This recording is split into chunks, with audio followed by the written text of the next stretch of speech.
നമുക്ക് തുടങ്ങാൻ തോന്നുന്നു. കുട്ടികൾക്ക് വേണ്ടിയുള്ള വർക്ക് വിത്ത് വിസി ഓർഗനൈസ് ചെയ്യുന്ന മെറ്റമോർഫോസിസ് എന്ന അവധിക്കാല ശലഭ നിരീക്ഷണ പരിപാടിയുടെ ആഴ്ചയിലുള്ള ഓൺലൈൻ സെഷനാണ് ഇവിടെ നടക്കാൻ പോകുന്നത്. ഇന്ന് നമുക്ക് വേണ്ടി ക്ലാസ് എടുക്കാൻ എത്തിയിരിക്കുന്നത് ഹണി സർ ആണ്. മനസ്സിലാക്കുന്നത് അദ്ദേഹം മലപ്പുറംകാരനാണെന്നാണ്. കുറെ കാലമായിട്ട് ബാംഗ്ലൂർ സെറ്റിൽഡ് ആണ്. ഞങ്ങൾ ഫേസ്ബുക്ക് ഫ്രണ്ട്സ് ആണ്. എന്താണ് പൂമ്പാറ്റകള്, നിശാശലഭങ്ങള് അങ്ങനെ കുറിച്ചൊക്കെ വളരെയധികം ക്ലോസ് ആയി നിരീക്ഷിക്കുകയും ഫോട്ടോ എടുക്കുകയും അതിനെക്കുറിച്ചുള്ള അറിവുകൾ പങ്കുവെക്കുകയും ചെയ്തുകൊണ്ടാണ് നമ്മൾ ഫ്രണ്ട്സ് ആയത്. നമ്മൾ ഇതുവരെ കണ്ടിട്ടൊന്നുമില്ല.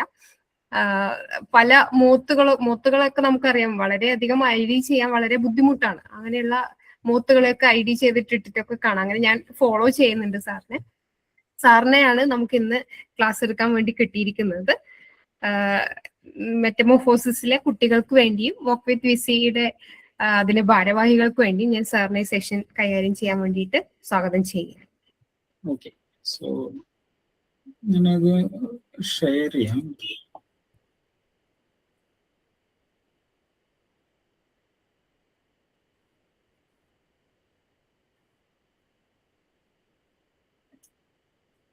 സ്ക്രീൻ കാണുന്നില്ലേ? കാണാം.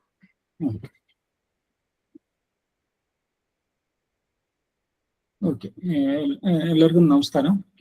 അപ്പം ഇന്ന് ഞാൻ ഈ ശലഭങ്ങളുടെ കുറച്ച് ജീവിത രീതിയിലുള്ള ഒരു 2-3 പോയിന്റുകൾ ആണ് പറയാൻ ഉദ്ദേശിക്കുന്നത്. അപ്പം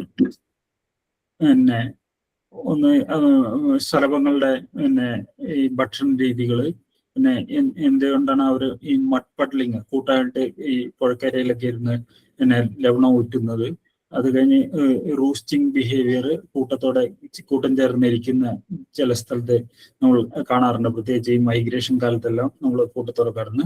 അത് കഴിഞ്ഞ് ഈ മൈഗ്രേഷനെ കുറിച്ചുള്ള കുറച്ച് വിവരങ്ങൾ ഇത്രയാണ് ഉദ്ദേശിക്കുന്നത്. അപ്പം ഇതിൽ അറ്റൻഡ് ചെയ്യുന്നവർക്ക് കുറച്ചൊക്കെ ശലഭങ്ങളെ കുറിച്ച് ചെറിയ ഇതായിട്ട് അറിയാമെന്ന് വിചാരിക്കുന്നു. അപ്പം ഞാൻ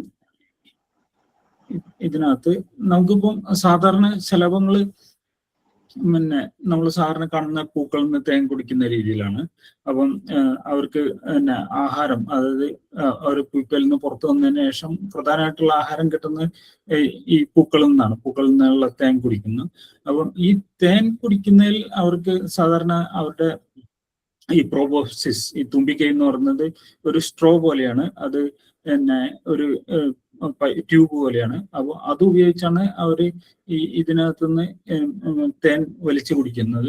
അപ്പം ഈ തേൻ കുടിക്കുന്നതിന് അവർക്ക് ആവശ്യത്തിനുള്ള പോഷകം, അതായത് അവർക്ക് കൂടുതൽ പറക്കണം, അതുപോലെ ബാക്കി ആക്ടിവിറ്റി, ഇണചേരലും പുതിയ ജനറേഷനെ ഉണ്ടാക്കല്, അങ്ങനെയുള്ള ഒരുപാട് ആക്ടിവിറ്റി ഉണ്ട്. അപ്പോൾ അതിനു വേണ്ട ഊർജം അവരുടെ ശരീരത്തിൽ കിട്ടുന്നത് പ്രധാനമായിട്ട് ഈ തേൻ കുടിക്കൽ നിന്നാണ്. അപ്പം ഈ സാധാരണ ഒരു പൂക്കളിൽ നിന്നുള്ള തേൻ കുടിക്കുന്ന സമയത്ത് ഇപ്പോൾ നമുക്ക് പൂക്കളിൽ തേനിൽ സാധാരണ കാര്യമായിട്ടുള്ളത് നമ്മുടെ ഷുഗർ, പഞ്ചസാര, ആ ഗ്ലൂക്കോസ്, അതുപോലെ. അപ്പം ഇതാണ് നമുക്ക് പ്രധാനമായിട്ടും നമ്മൾ ആണെങ്കിൽ പോലും നമ്മുടെ ഭക്ഷണത്തിൽ നിന്ന് പ്രധാനമായിട്ടും നമ്മൾ ഈ കാർബോഹൈഡ്രേറ്റ്സ്, അതുപോലെ ഈ ഷുഗേഴ്സ്, ഇതെല്ലാം കിട്ടുന്നത് ഇത് സോഴ്സാണ് നമ്മൾ കാര്യമായിട്ട് നോക്കുന്നത്. അതിനകത്താണ് നമുക്ക് കുറഞ്ഞ അളവിൽ കഴിക്കുമ്പോൾ തന്നെ കൂടുതൽ ഊർജം കിട്ടുന്നത്. അപ്പോൾ ഈ തേനിലും അതുപോലെ കാര്യമായിട്ടുള്ളത് നമ്മുടെ ഷുഗറാണ്, അതായത് പഞ്ചസാരയുടെ, കാർബോഹൈഡ്രേറ്റ്സ്. അപ്പോൾ അത് പല പൂക്കളിൽ പല തോതിലുള്ളതുണ്ട്. പല രീതിയിലുള്ള ഗ്ലൂക്കോസ്, സൂക്രോസ്, ഫ്രക്ടോസ് എന്നൊക്കെ പറഞ്ഞ് പല രീതിയിലുള്ള ഈ ഗ്ലൂക്കോസ് ഉണ്ട്. അതുപോലെ വിവിധ തരം അമിനോ ആസിഡ്സ്. അപ്പം ഇത് പ്രോട്ടീനൊക്കെ വിഘടിപ്പിക്കാൻ സഹായിക്കുന്ന സാധനമാണ് അമിനോ ആസിഡ്സ്. അതുപോലെ കുറെ ജലാംശം ഉണ്ടാവും. അപ്പം ഇത് ഈ ശലഭങ്ങൾ അവർക്ക് പറക്കാനും അവർക്ക് ഈ ചൂടത്ത് പറക്കാനും ഒക്കെ ഉള്ള സമയത്ത് കുറെ ഊർജം നഷ്ടപ്പെടും. അപ്പം അതിന് ആവശ്യമുള്ള ജലാംശം കിട്ടുന്നു. പിന്നെ ചെറിയ തോതിൽ മറ്റു ലവണങ്ങൾ ഉണ്ടാവും, ഈ പൊട്ടാസ്യം, സോഡിയം അതുപോലുള്ള ഉള്ള ലവണങ്ങൾ ചെറിയ അളവിലുണ്ടാവും. ഇതൊക്കെയാണ് നമ്മൾ സാധാരണ ഈ പൂക്കളിൽ നിന്ന് തേൻ നുകരുമ്പോൾ ഈ ശലഭങ്ങൾക്ക് കിട്ടുന്നത്. അപ്പം ഇതെല്ലാം ഇവർക്ക് ആവശ്യമുള്ളതാണ്. നമ്മുടെ ഈ സാധാരണ ശലഭങ്ങളിൽ കാര്യമായിട്ട് മിക്കവാറും എല്ലാവരും ഈ പൂക്കളിൽ നിന്ന് തേൻ നുകർന്നിട്ടാണ് അവർക്ക് ആവശ്യമുള്ള ഭക്ഷണം കണ്ടെത്തുന്നത്.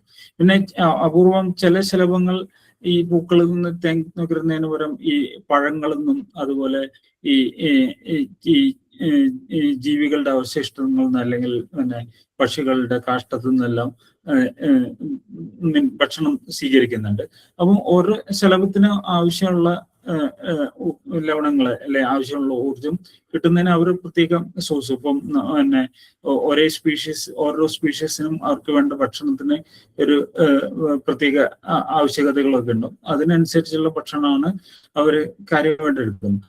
അപ്പം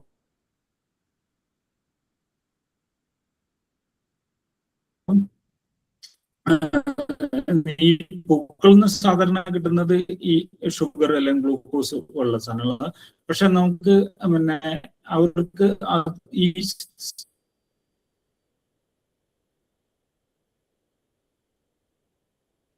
ശലഭങ്ങളുടെ ജീവിതത്തിന് ഇത് മാത്രം പോരാ. അവർക്ക് ഈ കാർബോഹൈഡ്രേറ്റ്സ് അല്ലെങ്കിൽ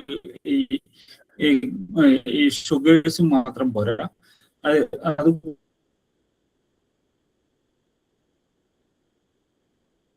കൂടാതെ ഈ വേറെയും ലവണങ്ങൾ ആവശ്യമാണ്. അതിപ്പം മനുഷ്യനാണെങ്കിൽ തന്നെ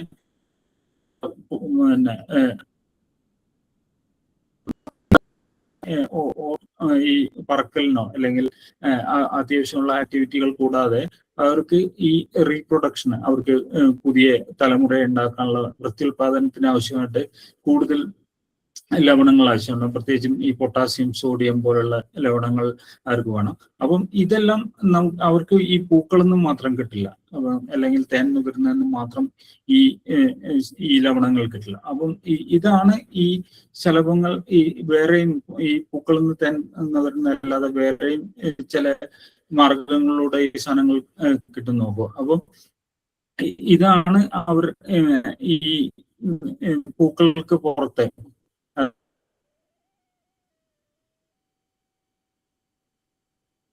അതായത് ഈ സോഡിയം, നൈട്രജൻ അതുപോലെ വേറെ ഉള്ള ലവണങ്ങൾ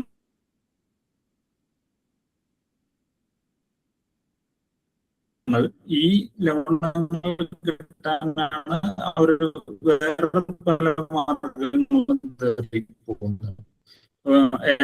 ചില ശലഭങ്ങൾ ഈ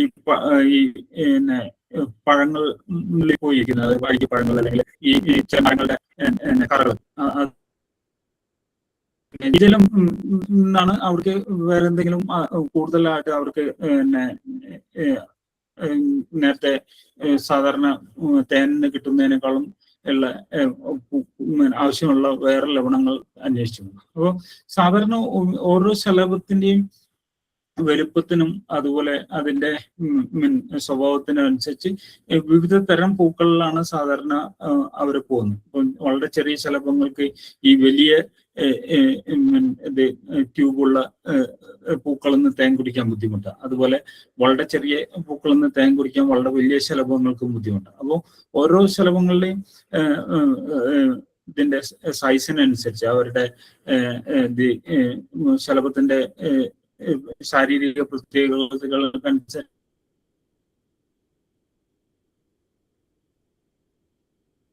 അതിനനുയോജ്യമായിട്ടുള്ള പൂക്കളാണ് അവർ സാധാരണ തേൻ നുകരാറ്. അപ്പം സാധാരണ കൂടുതൽ തേൻ കിട്ടുന്ന പൂക്കളിൽ ഇപ്പൊ ചില പ്രത്യേക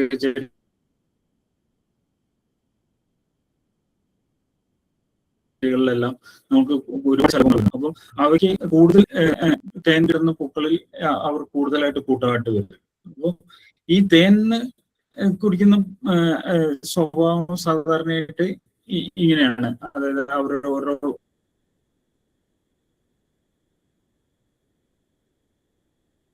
ഓരോ പ്രത്യേക നും ഓരോ പ്രത്യേക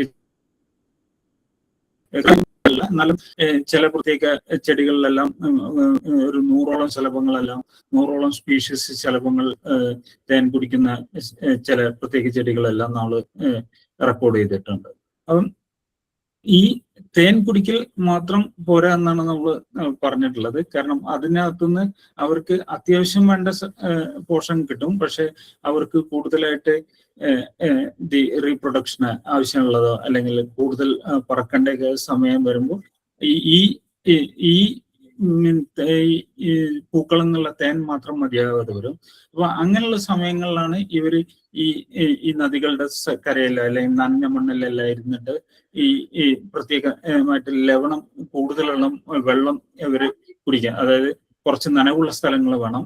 കാരണം ഈ വെള്ളത്തിൽ അലിഞ്ഞു ചേർന്നിട്ടുള്ള ലവണങ്ങളാണ് ഇവര് കുടിക്കാൻ ശ്രമിക്കുന്നത്. അപ്പോൾ ഇത് കുടിക്കുന്ന സമയത്ത് അതിനകത്തുള്ള ലവണം ശരീരത്തിലേക്ക് ആഗിരണം ചെയ്യപ്പെടുകയും അതിന്റെ ആവശ്യത്തിൽ കൂടുതലുള്ള വെള്ളം പുറന്തള്ളുകയും ചെയ്യുന്ന ഒരു പ്രക്രിയയാണ് നടക്കുന്നത്. അപ്പോൾ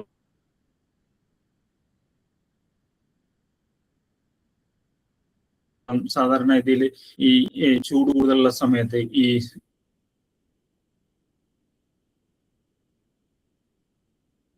സമ്മർ സമയത്ത് ഈ വേനൽക്കാലത്ത് ആണ് കൂടുതൽ ഇങ്ങനെയുള്ള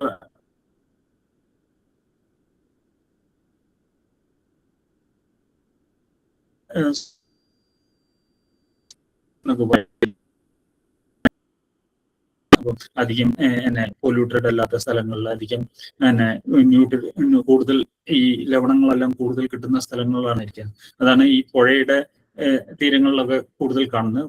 കൂടുതൽ ഒഴിഞ്ഞ സ്ഥലം കിട്ടും, അതുപോലെ ഇവർക്ക് ആവശ്യമുള്ള ലവണങ്ങൾ കൂടുതൽ കിട്ടുന്ന ഇത്തരം ഈ സ്ഥലങ്ങളിലാണ് ഇവർ കാര്യമായിട്ട് ഈ കൂട്ടം കൂടി ഇരുന്ന് ഈ ലവണം നുകരാറുള്ളത്. അപ്പം ഈ ലവണം നുകരുന്നതിൽ കാര്യമായിട്ട് ഇവർ നോക്കുന്നത് ഈ സോഡിയം അതുപോലുള്ള മിനറൽസ് ആണ്. വളരെ ചെറിയ തോതിലാണ് ഈ അവർക്ക് ചെറിയ ജീവികളാണ്. അപ്പം വളരെ കൂടുതൽ ക്വാണ്ടിറ്റിയിലുള്ള ലവണങ്ങളൊന്നും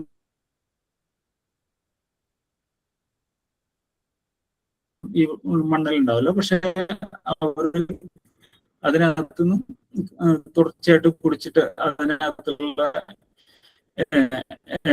ലവണങ്ങൾ ശരീരത്തിൽ ആഗിരണം ചെയ്തിട്ട് കൂടുതലുള്ള വെള്ളം പുറത്തേക്ക് കളയാണ് ചെയ്യുന്നത്. അതുപോലെ സോഡിയം മിനറൽസ്, അതുപോലെ നൈട്രജൻ, അതുപോലെ ഈ ലവണങ്ങളെല്ലാം ശരീരത്തിൽ വരുന്നു. അപ്പോൾ ഈ ശരീരത്തിൽ ഇത്രയും ലവണങ്ങൾ കിട്ടിയാൽ പ്രധാനമായിട്ടും ഇവർക്ക് ഈ റീപ്രൊഡക്ഷൻ സക്സസ്, അതായത് കൂടുതൽ നല്ല രീതിയിൽ പ്രത്യുൽപാദനം ചെയ്യുന്നത്. അതായത് ശലഭങ്ങളാകുമ്പോൾ നമ്മൾ ഒരു ശലഭം തന്നെ കുറെ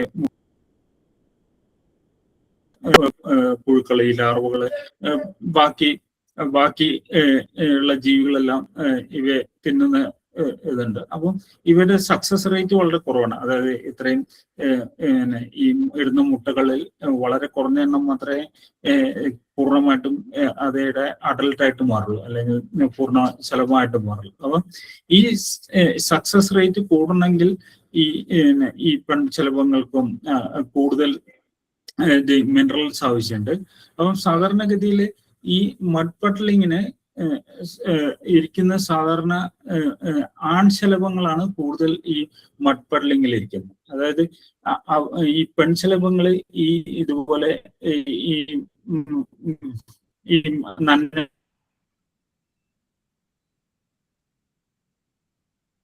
മണ്ണിൽ നിന്ന് ലവണം കുടിക്കുന്നത് സ്വഭാവം വളരെ കുറച്ചാണ് നമ്മൾ കണ്ടിട്ടുള്ളത്. കാരണം അതിന് പ്രധാനമായിട്ടും പറയുന്നത് ഈ ആൺശലഭങ്ങൾ ഈ ലവണം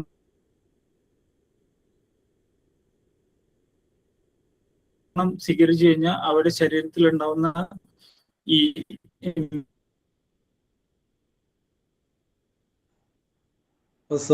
മിനറൽസ് എല്ലാം ഈ ഇണചേരുന്ന സമയത്ത് ഇത് പെൺശലഭങ്ങൾക്ക് കൈമാറുന്നു.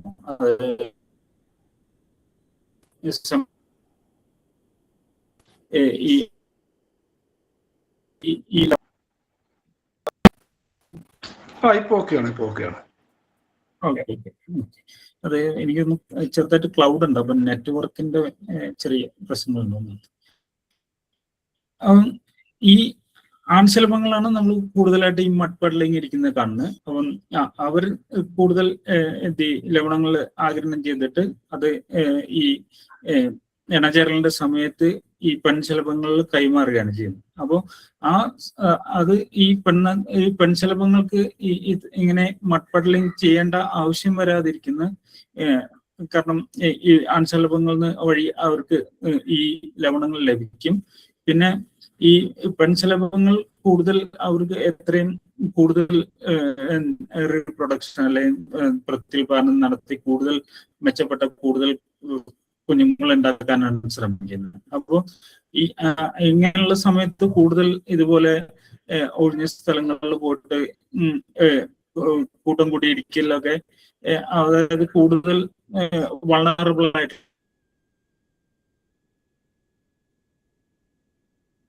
അതായത് ഈ എരപിടിയന്മാരൊക്കെ കൂടുതൽ വരാനുള്ള സാധ്യത ഉള്ളതുകൊണ്ട് പെൺശലഭങ്ങൾ ഇങ്ങനെ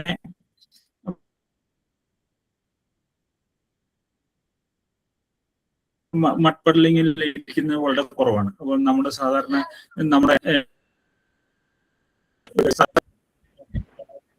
പറഞ്ഞിട്ടുള്ള ചില റിപ്പോർട്ടുകളൊക്കെ ഉണ്ട്. അതുപോലെ നമ്മുടെ നാട്ടിലും ഇതുപോലെ നമ്മൾ നോക്കിക്കഴിഞ്ഞാൽ ഇപ്പൊ ചില ശലഭങ്ങൾ നമുക്ക് ആൺ പെൺ വ്യത്യാസം എളുപ്പത്തിൽ തിരിച്ചറിയാൻ പറ്റില്ല. പക്ഷെ ചില ശലഭങ്ങൾ നമുക്ക് അതിന്റെ ഡിസൈനും പിന്നെ കളറുകളൊക്കെ വ്യത്യാസമാണ്. അപ്പൊ അങ്ങനെയുള്ള ശലഭങ്ങൾ നമുക്ക് എളുപ്പത്തിൽ അറിയാൻ പറ്റും. അപ്പൊ ഇപ്പൊ നമ്മുടെ നാട്ടിലൊക്കെ സ്ഥിരമായിട്ട് പട്ടിൽ ചെയ്യുന്ന ഈ ആൽബട്രോസിലൊക്കെ ആണും പെണ്ണൊക്കെ പെട്ടെന്ന് തിരിച്ചറിയാൻ പറ്റും. അപ്പൊ നമുക്ക് ഈ ഒരുമിച്ച് കൂട്ടിയിരുന്നിട്ട് ഇങ്ങനെ ലവണം കുടിക്കുന്നതിൽ ഏതെങ്കിലും പെൺശലഭങ്ങളൊക്കെ ഉണ്ടെങ്കിൽ നമുക്ക് പെട്ടെന്ന് അറിയാൻ പറ്റും. അപ്പൊ നമ്മൾ സാധാരണഗതിയിൽ മിക്കവാറും എല്ലാം കാണുന്നത് ആൺശലഭങ്ങളാണ്. അപ്പൊ പിന്നെ ആൺശലഭങ്ങളാണ് ഇരിക്കുന്നതെങ്കിലും ഇത് റീപ്രൊഡക്ഷൻ സക്സസ് വരുമ്പോൾ ഈ ലവണങ്ങൾ രണ്ടിനെയും, അതായത് ആണിനെയും പെണ്ണിനെയും ഒരേപോലെ ഹെൽപ്പ് ചെയ്യുന്നു എന്നുള്ളത് കൊണ്ടാണ് ഈ ആൺശലഭങ്ങൾ മാത്രം കൂടുതലായിട്ടിരിക്കും. വളരെ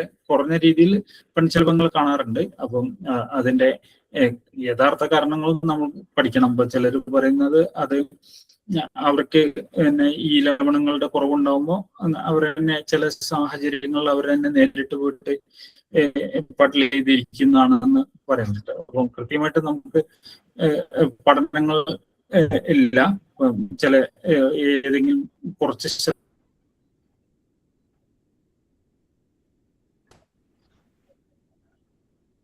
സാധാരണ കാണുന്ന ബിഹേവിയർ പല സാർ നെറ്റ്വർക്കിന്റെ ഇഷ്യൂ ഉണ്ടെങ്കിൽ വീഡിയോ ഓഫ് ആയിക്കോട്ടെ, കുഴപ്പമില്ല സാർ. ഓക്കെ. എന്റെ വീഡിയോ അപ്പം ഇപ്പോഴും വ്യത്യാസം ഉണ്ടോ? ഇപ്പൊ സ്മൂത്ത് ആണ്. ഓക്കെ. അപ്പം ഇത് കുറച്ച് പിന്നെ ഈ പഡ്ലിംഗ് എന്നുള്ള കുറച്ച് പടങ്ങളാണ്. നിങ്ങൾക്ക് ഇതിനേക്കാളും കൂടുതലൊക്കെ നമ്മുടെ ആറളത്തൊക്കെ പോയി കഴിഞ്ഞാൽ ഇതിലും കൂടുതലൊക്കെ ഒരുപാട് ആയിരക്കണക്കിന് ശലഭങ്ങൾ ഒരുമിച്ച് കാണാൻ പറ്റും. അപ്പം ഇതുപോലെ നനഞ്ഞ മണ്ണിൽ നിന്ന് അവരുടെ ഈ പ്രോബോസിസ് തുമ്പിക്കൈ വെച്ചിട്ട് മണ്ണിൽ നിന്ന് വെള്ളം ഊറ്റി കുടിക്കുന്ന കുറച്ചാണ്. അപ്പം ഇതെല്ലാം സാധാരണ ഇത് ഈ മുകളിൽ കാണുന്ന ഈ ബ്ലൂ ബോട്ടിൽ എന്ന് പറയും, അത് കോമൺ ജെ കെ. ആൻഡ് ഇത് താഴെ കാണുന്ന ഈ ഫോർബാർ സോൾട്ടൈൽ, പിന്നെ ഇത് ആൽബട്രോസ. അപ്പൊ ഇതുപോലെ എല്ലാ കുടുംബങ്ങളിൽ നിന്നും ഉള്ള ശലഭങ്ങൾ ഇതിനകത്ത് സാധാരണ പഡ്ലിങ്ങിന് വരുന്നുണ്ട്. ഇപ്പം അതിൽ ചില സ്പീഷീസ് കൂടുതലായിട്ട് നമ്മൾ ഈ പഡ്ലിങ്ങിൽ ഇരിക്കുന്നു കാണാം. ചില സ്പീഷീസ് പഡ്ലിങ്ങിൽ ഇരിക്കാറില്ല. അപ്പം അത് ഓരോ ശലഭങ്ങളുടെയും പ്രത്യേകതയ്ക്ക് അനുസരിച്ചാണ്. അപ്പൊ എല്ലാ ശലഭങ്ങളും ഈ പഡ്ലിങ്ങിൽ ഏർപ്പെടുന്നതല്ല. ചില ശലഭങ്ങൾ വളരെ കൂടുതൽ എണ്ണത്തിൽ ഇരിക്കുന്നത് കാണാറുണ്ട്. അപ്പൊ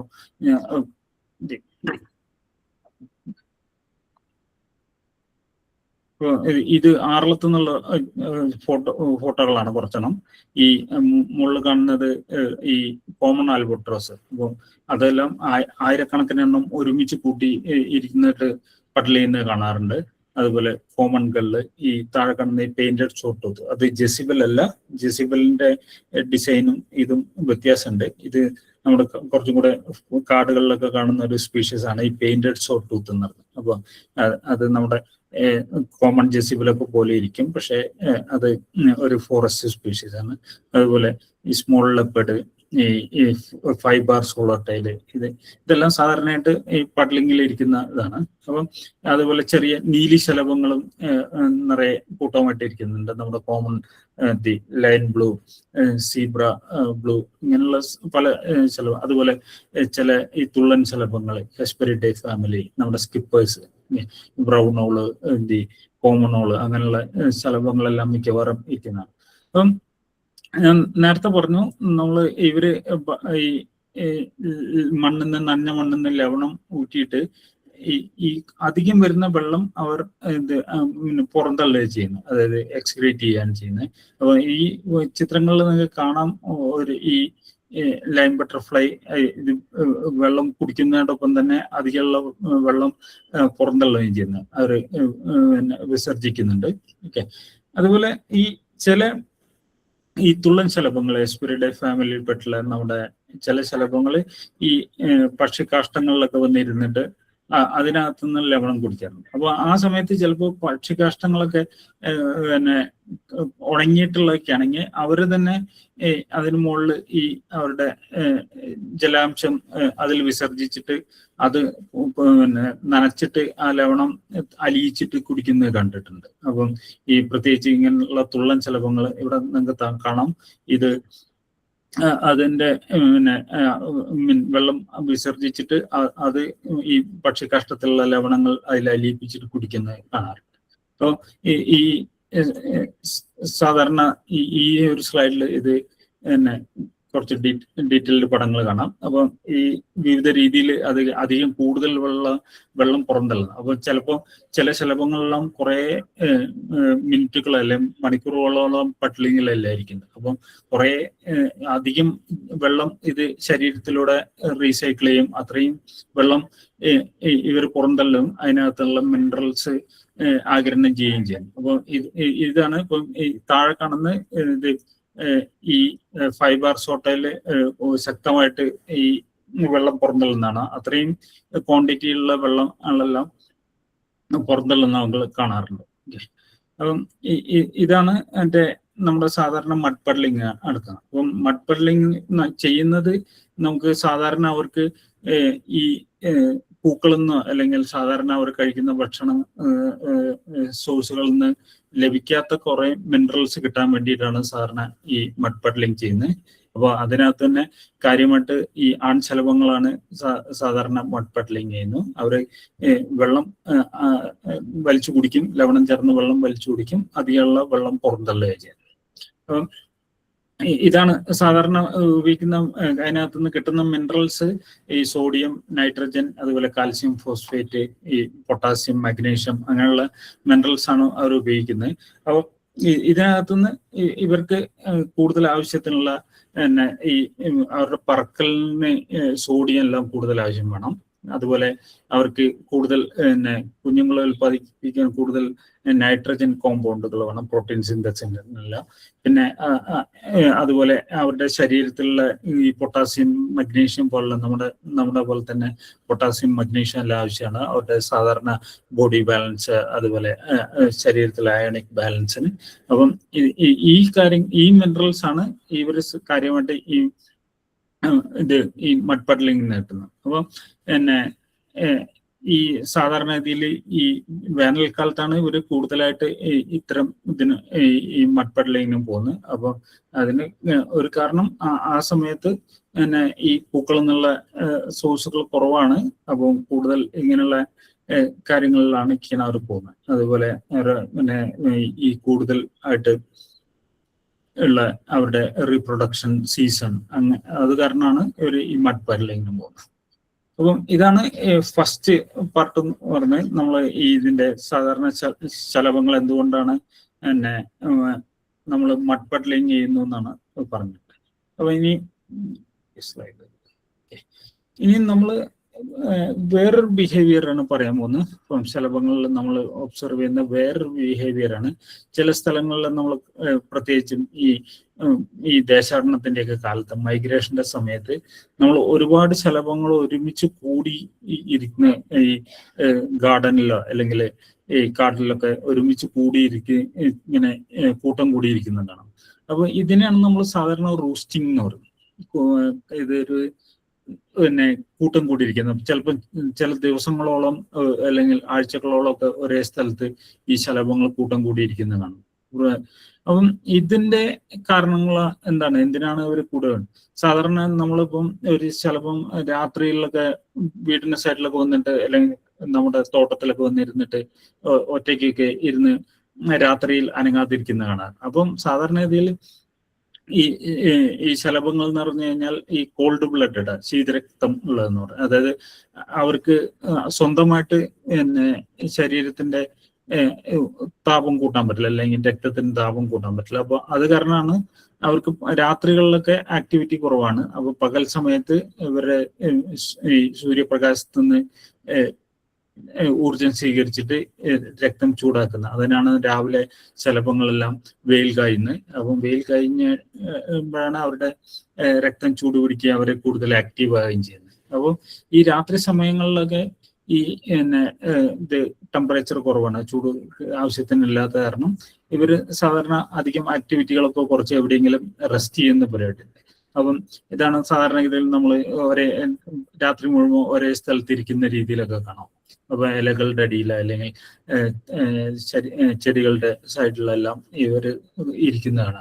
അപ്പൊ അത് സാധാരണ ആ ബിഹേവിയറിനാണ് നമ്മൾ റൂസ്റ്റിംഗ് നടന്നത്. അപ്പൊ അവര് പ്രത്യേകിച്ച് ആക്ടിവിറ്റി ഒന്നും ഇല്ലാതെ രാത്രി മൊത്തം അവിടെ ഇരിക്കുന്നു.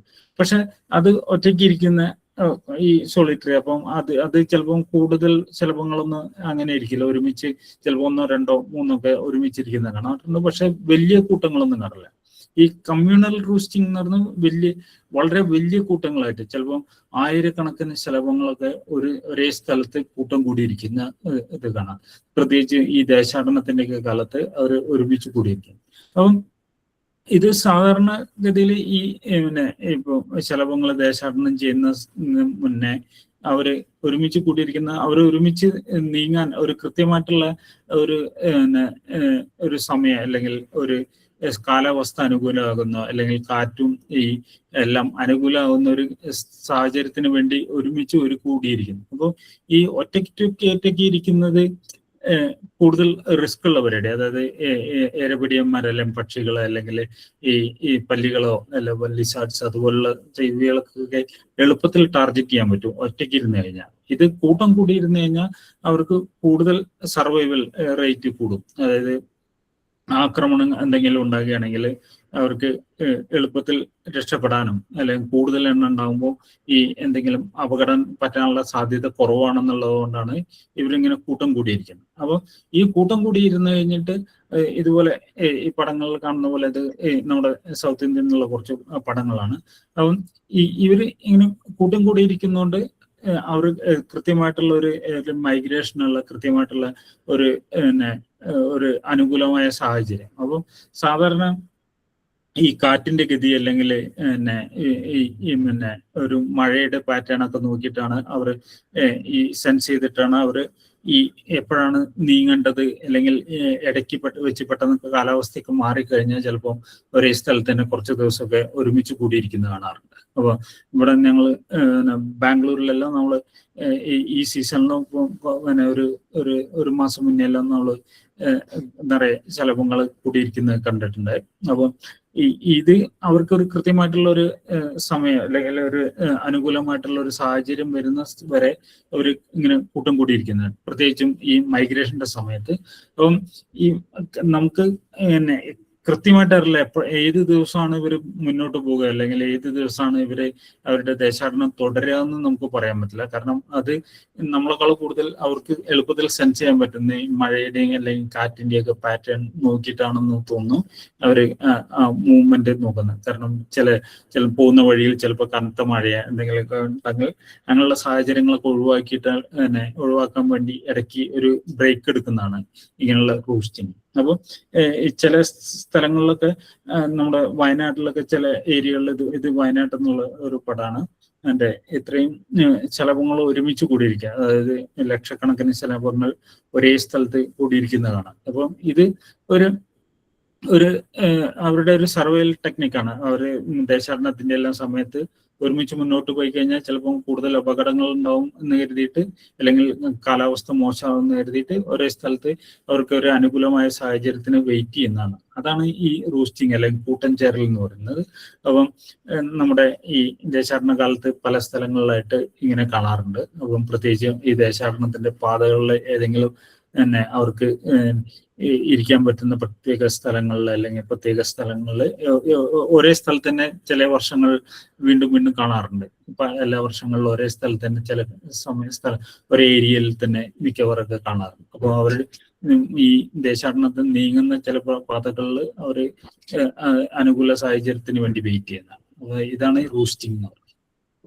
ഇനി ഞാൻ മൈഗ്രേഷൻ എന്നൊക്കെ പറഞ്ഞു. നമ്മളുടെ സാധാരണ ബട്ടർഫ്ലൈ മൈഗ്രേഷൻ എല്ലാവരും പറയുമ്പോൾ സാധാരണ പറയുന്ന ഏറ്റവും ഫേമസ് ആയിട്ടുള്ളത് നമ്മുടെ ഈ നോർത്ത് അമേരിക്കയിലെ ഈ മൊണാർക്ക് മൈഗ്രേഷനാണ്. മൊണാർക്ക് ശലഭങ്ങൾ എന്ന് പറയും.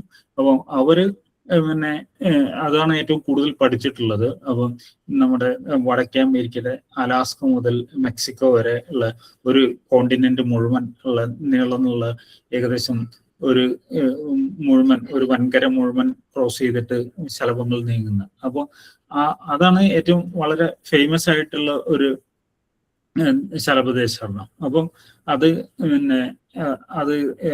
ആയിരക്കണക്കിന് കിലോമീറ്റർ ശലഭങ്ങൾ നീങ്ങുന്നതായിട്ട്. പക്ഷെ നമ്മുടെ സൗത്ത് ഇന്ത്യയിൽ നമുക്ക് സ്വന്തമായിട്ട് ഉള്ള മൈഗ്രേഷൻസ് നമ്മൾ സാധാരണ കാണുന്നത് നമ്മുടെ തെക്കേ ഇന്ത്യയിൽ നമ്മുടെ ഈ പശ്ചിമഘട്ടത്തിൽ നിന്ന് ക്രോസ് ചെയ്തിട്ടാണ് ഈ ശലഭങ്ങൾ പോകുന്നത്. അപ്പൊ ഈ മൈഗ്രേഷൻ നമുക്ക് 2 സീസണിലാണുള്ളത്. അതായത് നമ്മുടെ ഈ ശലഭങ്ങൾ സൗത്ത് ഇന്ത്യയിൽ മൈഗ്രേറ്റ് ചെയ്യുന്ന 2 സീസണിലാണ്. ഒന്ന് എന്ന് പറഞ്ഞാൽ നമ്മളിപ്പോ ഈ കാലവർഷം തുടങ്ങാൻ പോവാണ്. അപ്പം ഈ നമ്മുടെ കേരളത്തിലെല്ലാം ഈ പശ്ചിമഘട്ടത്തിൽ മേഖലയിൽ നമുക്ക് സാധാരണ ജൂൺ മാസങ്ങളിലാണ് ഈ എല്ലാ വർഷം ഈ കാലവർഷം തുടങ്ങുന്നത്. ഈ കാലവർഷം തുടങ്ങുമ്പോൾ നമ്മുടെ ഈ പശ്ചിമഘട്ട മേഖലകളിൽ കനത്ത മഴ വരും. അപ്പോൾ ഈ കനത്ത മഴ ഒഴിവാക്കാൻ വേണ്ടി ഈ ശലഭങ്ങൾ ഇവിടെ നിന്ന് നമ്മുടെ പശ്ചിമഘട്ടത്തിന്റെ കിഴക്കേ ഭാഗത്തേക്ക് പോവുക. അതായത് ഈ അവിടുത്തെ പശ്ചിമഘട്ടം കടന്ന് നമ്മുടെ തമിഴ്നാട്, കർണാടക വഴി ഈസ്റ്റേൺ ഘട്ട് വരെ നീളുന്ന ഒരു വഴിയിലേക്കാണ് അവർ നീങ്ങുന്നത് സാധാരണ. അങ്ങനെയാണ് നമ്മൾ ഒബ്സർവ് ചെയ്തിട്ടുള്ളത്.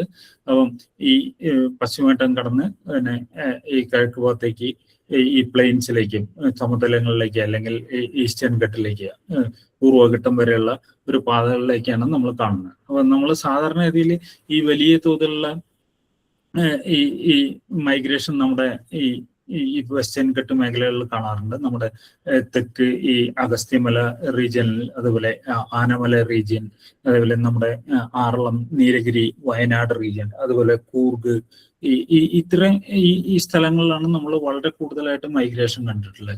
എസ്പെഷ്യലി ഈ വയനാട്, കൂർഗ് അല്ലെങ്കിൽ നീലഗിരീസ് ഈ റീജിയനിലാണ് നമ്മൾ വളരെ കൂടുതലായിട്ട് ശലഭങ്ങൾ മൈഗ്രേറ്റ് ചെയ്യുന്നത് കാണുന്നത്. അപ്പൊ സാധാരണ ഇതിൽ ഈ മൺസൂൺ തുടങ്ങുന്ന സമയത്ത് ഈ മെയ്, ജൂൺ, ജൂലൈ വരെയുള്ള സമയങ്ങളിലാണ് ഈ പശ്ചിമഘട്ടത്തിൽ നിന്ന് ഈ സമതലങ്ങളിലേക്ക് അല്ലെങ്കിൽ ഈ പൂർവ്വഘട്ടത്തിലേക്കുള്ള ഈ ശലഭങ്ങളുടെ മൈഗ്രേഷൻ ഉണ്ടാകുന്നത്. അത് കഴിഞ്ഞു കഴിഞ്ഞാൽ നമ്മള് ഈ മൺസൂൺ ഏകദേശം ഒക്കെ വളരെ കുറഞ്ഞ് ഒരു ഏകദേശം സെറ്റിൽ ചെയ്ത് ഇവിടെ എല്ലാം മഴയൊക്കെ കുറഞ്ഞു കഴിയുന്ന സമയത്ത് ഈ കുറെ ശലഭങ്ങൾ തിരിച്ചു വരും. അപ്പം ഒരു റിവേഴ്സ് മൈഗ്രേഷൻ, അത് നമ്മുടെ മൺസൂൺ കഴിഞ്ഞിട്ട് ഒരു നമ്മുടെ ഒക്ടോബർ, നവംബർ, ഡിസംബർ സമയത്ത് ഈ ശലഭങ്ങൾ തിരിച്ചു വരും. അപ്പം നമുക്ക് ഒരു സൈക്കിളാണുള്ളത്. ഇവിടുന്ന് പശ്ചിമഘട്ട മേഖലകളിൽ നിന്ന് സമതലത്തിലേക്കും അല്ലെങ്കിൽ പൂർവ്വഘട്ടത്തിലേക്കും നീങ്ങുന്ന ഒരു സ്റ്റേജ്, അത് ഈ മൺസൂണിന് മുന്നെയാണ്. മൺസൂൺ കഴിഞ്ഞ ശേഷം ഈ ശലഭങ്ങൾ തിരിച്ചു വരും. അപ്പം ഇതാണ് നമ്മുടെ തെക്കേ ഇന്ത്യയിൽ കാണുന്ന പ്രധാന മൈഗ്രേഷൻ. ഓക്കെ. അപ്പം ഇതിൽ നമ്മൾ ചില വർഷങ്ങളിൽ പിന്നെ ഒരു സ്ഥലത്ത് ലക്ഷക്കണക്കിന് ശലഭങ്ങൾ ഒരുമിച്ച് കാണാം. അല്ലെങ്കിൽ തന്നെ നമ്മൾ ചെറിയ ഇപ്പം ബാംഗ്ലൂരിലൊക്കെ നമ്മൾ മിക്കവാറും എല്ലാ വർഷവും ഈ മൈഗ്രേഷൻ കാണാറുണ്ട്. അതെന്ന് പറഞ്ഞാൽ ചെറിയ എണ്ണത്തിൽ വളരെ കൂടുതൽ ഇങ്ങനെ ഒരേ ഏരിയയിൽ ഒരേ ഡയറക്ഷനിൽ കണ്ടിന്യൂസ് ആയിട്ട് പോകുന്നത് കാണാറുണ്ട്. ഇപ്പം ബാംഗ്ലൂർ സിറ്റിയിൽ വരെ ഞങ്ങൾക്ക് കാണാൻ പറ്റാറുണ്ട്. ഇപ്പം വളരെ എണ്ണം കൂടുതലല്ലെങ്കിലും ചെറിയ എണ്ണത്തിൽ വളരെ ദിവസങ്ങളോളം ശലഭങ്ങൾ ഒരേ ഡയറക്ഷനിലേക്ക് പോകുന്നത് കാണാറുണ്ട്. അപ്പോൾ ഇതിനെക്കുറിച്ച് ഇനിയും കൂടുതൽ പഠനങ്ങൾ വരണം. നമ്മൾ ഇപ്പോഴും കൃത്യമായിട്ട് എല്ലാ ഡീറ്റെയിൽസും അറിയില്ല. എപ്പോഴാണ് ഇവർ ശലഭങ്ങൾ തുടങ്ങുന്നത്, എവിടേക്കാണ് ഇവര് ഇത് അടുത്ത ജനറേഷൻ നിൽക്കുന്നത്. അപ്പോൾ ഈ മൈഗ്രേറ്റ് ചെയ്യുന്ന ഈ പർട്ടിക്കുലർ ജനറേഷൻ വളരെ കുറച്ചും കൂടി കൂടുതൽ കാലം ജീവിക്കുന്നു എന്നുള്ളതാണ് നമ്മൾ മനസ്സിലാക്കുന്നത്. പക്ഷെ അത് എത്രത്തോളം വ്യത്യാസമാണ്, അങ്ങനെയുള്ള കുറച്ച് കാര്യങ്ങൾ പഠിച്ചു വരുന്നുള്ളൂ. അപ്പം നമുക്ക് ഇതാണ് സൈക്കിള്.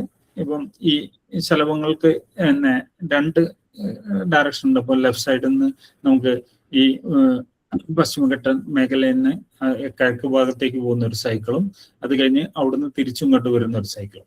അപ്പോൾ ഈ രണ്ട് സൈക്കിളിന് ഇടയിൽ ഇവർ അവരുള്ള സ്ഥലങ്ങളിൽ, അതായത് മൈഗ്രേഷൻ മുന്നേയും ശേഷവും എല്ലാം അവർ മുട്ടയിട്ട് കുഞ്ഞുങ്ങളെയൊക്കെ വിരിയിക്കുന്നു. പക്ഷെ അതിന് ഈ മൈഗ്രേഷന്റെ സമയത്ത് അധികം